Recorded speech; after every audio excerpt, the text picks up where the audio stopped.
네, 안녕하십니까. 여러분의 입행을 함께하는 탑뱅커입니다. 이번 시간에는 PT 면접에 대한 준비를 함께 해보는 시간을 가지도록 하겠습니다.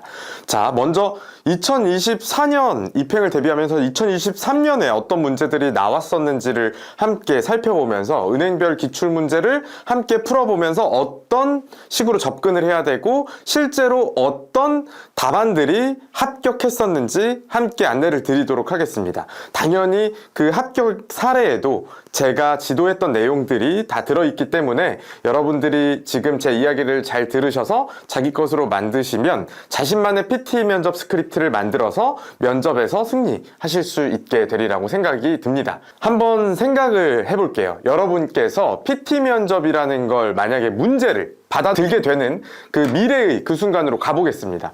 자, 2023년도 우리은행의 PT 면접 문제를 먼저 꺼내봤습니다. 자, 다른 은행 것도 같이 볼 건데요. 먼저 우리은행 2023년도 기출 문제를 보면요. 이 내용은 좀 쉬워요. 우리은행 브랜딩을 새로 해라. 그리고 관련된 자료들이 이제 3-4장 주어지게 됩니다. A4 용지로. 그 다음에 유소년을 위한 금융 플랫폼 전략을 제안해라 라는 이야기와 함께 해외의 사례나 우리은행에 관련된 내용들을 제시해주고 유소년 금융 플랫폼에 대한 전략을 제안하게 하거나, 자, 이것도 쉽죠? 금산분리 완화에 대한 대응 방안. 저희가 같이 금산분리 완화에 대한 부분들은 많이 살펴봤기 때문에 어떤 식으로 은행들이 대응해 나가고 있고 이런 것들은 살펴봤습니다. 그럼 본인만의 생각을 담아서 PT 면접을 할 수 있어야 되겠죠.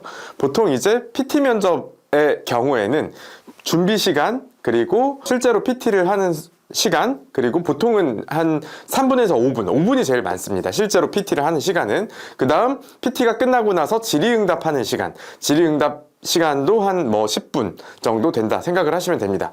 은행마다 조금씩 차이는 있습니다. 자, 세부적인 부분은 제가 은행마다 함께 몇 분 준비하고 몇 분 PT하고 몇 번 질의응답하는지 진행 방식은 다 안내를 드릴 겁니다. 자, 이런 내용들이 출제가 됩니다.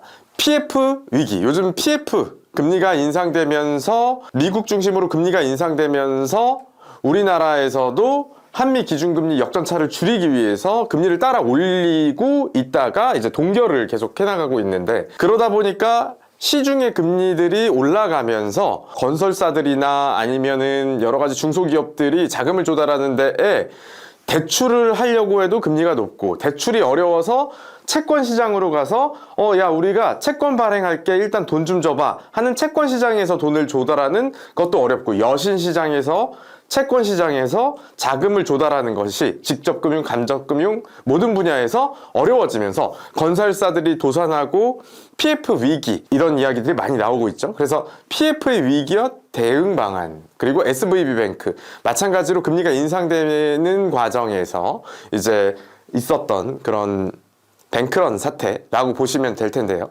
이런 문제도 이제 나오고요. 그래서 날마다 문제는 좀 다른 문제들이 이렇게 나옵니다. 맨날 같은 문제가 나오면 전날의 문제를 알고 있는 사람이 유리하기 때문에 굉장히 다양한 범위 내에서 문제가 출제가 될 텐데, 여러분들은 이런 문제를 받아들게 됐을 때 좀 쉬운 내용, 여기 위에 있는 이 1일차, 2일차, 보통 첫날, 둘째 날은 좀 쉬운 문제를 줍니다. 그래도 쉬운 문제여도 이걸 현장에서 받아들었다. 자, 여러분에게 만약에 유소년 금융 플랫폼 전략 제안이라는 문제를 제가 드렸다고 생각을 하고, 지금 그 순간으로 가서 실제로 이제 보면 이런 식으로 우리은행의 기출문제, 과거에는 유소년이 수익성에 미치는 영향이 미미하여 주요 고객으로 생각하지 않았으나 유소년 시기 금융활동이 자연스럽게 성인이 되어서 주거래 고객으로 이어지는 트렌드에 따라서 유소년 금융 플랫폼 전략이 중요해지고 있다. 아래 자료들을 참고해서 우리은행의 유소년 금융 플랫폼 전략을 제안하라. 자, 이런 문제가 나왔다. 그러면서 우리은행의 우리금융그룹의 어떤 연구 보고서 같은 것들이 여러분께 몇 장 주어지게 될 겁니다. 자, 이 문제를 보고 여러분이 이제 전략을 제안해야 됩니다. 한번 지금부터 영상을 멈춰놓고 10분간 개요를 짜보시죠. 자, 느낌이 어떠신가요? 느낌이 생각보다 쉬운 문제여도 쉽지 않죠. 자, 이번에는 하나은행의 문제로 가보겠습니다. 2023년도 하나은행 미래성장 PT 주제, 기업금융에서 뱅킹 애즈 어 서비스 활용 방안. 자, 뱅킹 애즈 어 서비스는 한국말로 하면 서비스형 뱅킹이라고 생각을 하시면 되는데요. 서비스형 뱅킹, 이 뱅킹 에즈 어 서비스라는 말도 어려운데 서비스형 뱅킹으로 바꾸어도 어렵습니다. 이건 어떤 의미일까요? 대략 이런 겁니다. 여러분께서 과거에는 집 청소를 혼자 하셨죠. 그런데 이제 집 청소를 모듈화해서 예를 들면 정수기는 코웨이 아주머니가 와서 한 달에 한 번씩 청소해 주고요.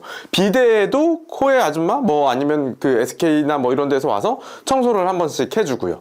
자, 이렇게 자동차의 경우에도 자동차 청소 업체가 출장을 와서 청소를 해 주는 경우도 있고, 이런 식으로 이제는 청소가 어때요? 큰 범위의 청소가 모듈화되면서 전문화되어서 이제 청소 서비스가 제공되고 있죠. 은행에서도 마찬가지입니다. 은행에서도 과거에는 금융 서비스라는 게 오프라인 영업점에 가서 그냥 은행에 가서 받을 수 있던 그런 서비스들이 이제는 은행의 서비스도 모듈화가 되어 가고 있습니다.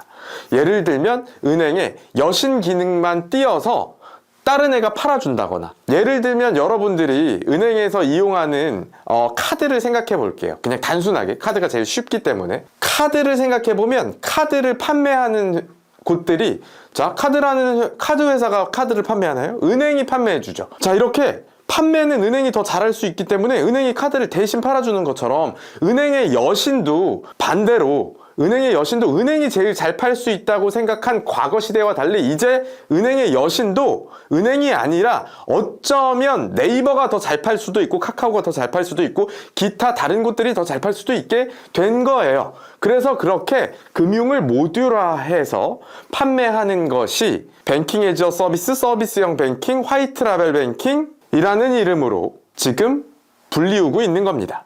그래서 금융도 이렇게 약간씩 모듈화돼서 꼭 은행에서 판매하는 것이 아니라 더 잘 판매할 수 있는 사람이 외환이나 여신이나 수신이나 이런 업무들을 대신해주게 되고 있구나, 이런 과정에 우리는 살아가고 있구나 라는 것들을 인지하신 이후에 이제 기업금융에서의, 제가 개념은 이해시켜 드렸으니 활용 방안, 뱅킹 에즈 어 서비스를 기업금융 분야에서의 활용할 방안을 한번 작성해 보시죠. 자, 이번에는 2023년도 부산은행의 문제를 그대로 가지고 왔습니다. 자, 여러분들이 만약에 이제 이 문제를 받아들었다라고 했을 때 여기는 훨씬 더 쉽게 해주고 있어요. 미리 집에서 준비해 오래요. 국민은행이나 아니면 부산은행 같은 곳들은 미리 집에서 시간 충분히 가지고, 인터넷도 검색할 수 있겠죠? 준비를 해올 수 있는 시간 자체를 굉장히 많이 줍니다. 검색도 할 수 있고 얼마나 좋아요. 자, 그런데도 접근에 있어서 올바른 접근을 하지 못하는 경우가 굉장히 많습니다.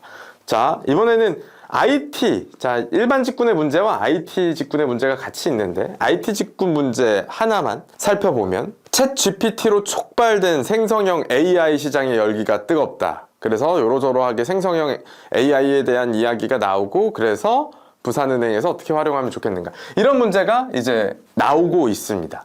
자, 우리는 지금까지 다양한 은행들의 기출 문제를 살펴봤습니다. 자, 부산은행에 대해서도 여러분이 한번 개요를 생각해 보시죠. 지금 제가 여러 은행들의 기출 문제를 보여드리면서 여러분이 실제 면접장에 갔을 때 받게 될 느낌, 부산은행이나 국민은행의 경우에는 면접장 가기 전에 집에서 이 느낌을 받게 되겠죠. 시간은 충분하고 검색도 할 수 있다면 여러분은 정답에 가까워질 수 있을까요? 지금부터는 어떤 식으로 접근해야 될지, 그리고 어떤 식으로 접근했을 때 합격에 이르렀는지를 종합적으로 안내해드리면서 여러분께 은행들의 평가 기준에 입각한 PT, 접근 전략을 안내드리는 시간을 가지도록 하겠습니다.